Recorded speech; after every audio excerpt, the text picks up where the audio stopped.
I already know what you're thinking. You're thinking, Seghesio? Really? Seghesio? Yes, Seghesio. You know, just because a wine is so successful that it becomes semi-ubiquitous, it doesn't mean it's not great wine, especially for the price. We have to remember that. Because we try and sell you guys Mondavi once in a while, we try and sell you guys Beringer once in a while, and you just look at us like we got holes in our head. You know, but what we're really, when we're trying to sell you these wines, it's because we're letting you know this wine is a benchmark for its price within a certain appellation, within a certain genre, no matter what name is on the label.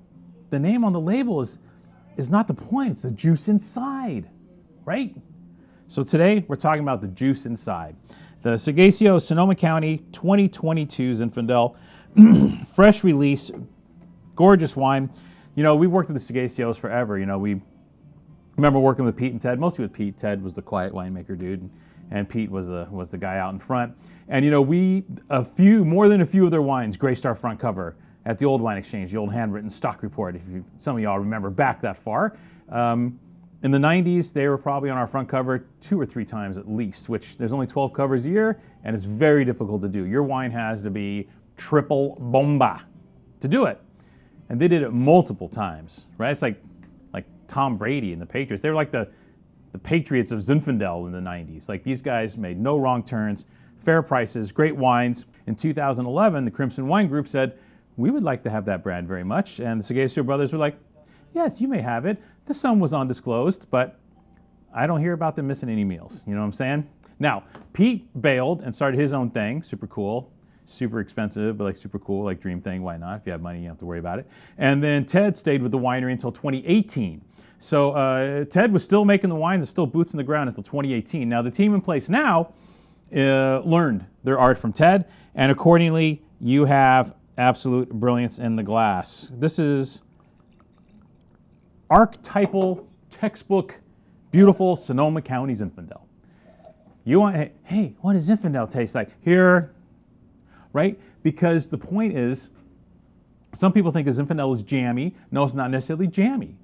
Some people think it might be more aristocratic and claret-like, like Nall or something like that. No, that's not kind of the sweet spot of Zinfandel either. Real Zinfandel kind of tastes like this. It is a gorgeous, medium-bodied, juicy, briary wine.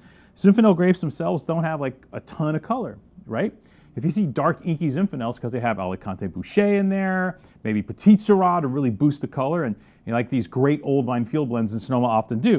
Now, the Seghesios and the winery now have made some incredible relationships. This wine comes from, and this shocked me when I read it, 172 different lots of Zinfandel from Sonoma County. Dude, like what? 172 different cuvées that tasted, run through, aged separately, and then they work on creating this program for this wonderful Sonoma County Zinfandel. Friggin' love it, man. Like, and I love Zinfandel, you know, I got a soft spot for Zinfandel, you know. But this is just bright and proper and classic. Brambly, raspberry, cherry to raspberry. It's not supposed to be too black fruited. Again, that's where, when the field blends is great. You got that Alicante and Petit coming in there. That's when you get those more black fruit, blackberry flavors. I mean, true Zin is raspberry to cherry.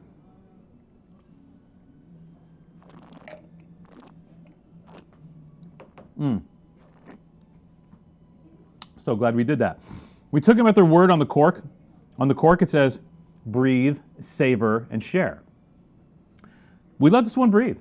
We opened it a couple hours ago, and I've tasted it. It's like, whoa!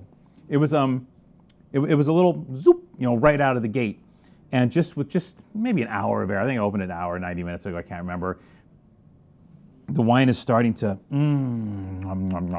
unfurl, and here the quality of tannin is so fine. When they're putting these lots together, they're obviously thinking about tannin management. It's so supple, so easy, but yet so classically zinny. And there's no fakey stuff, there's no tricks that, you don't feel enzymes here or fake oak or oak chips or staves or anything like that. If they do use it, they do a hell of a job at it. You do not see that in this wine. This is pure Zinfandel. It really is lovely. Now,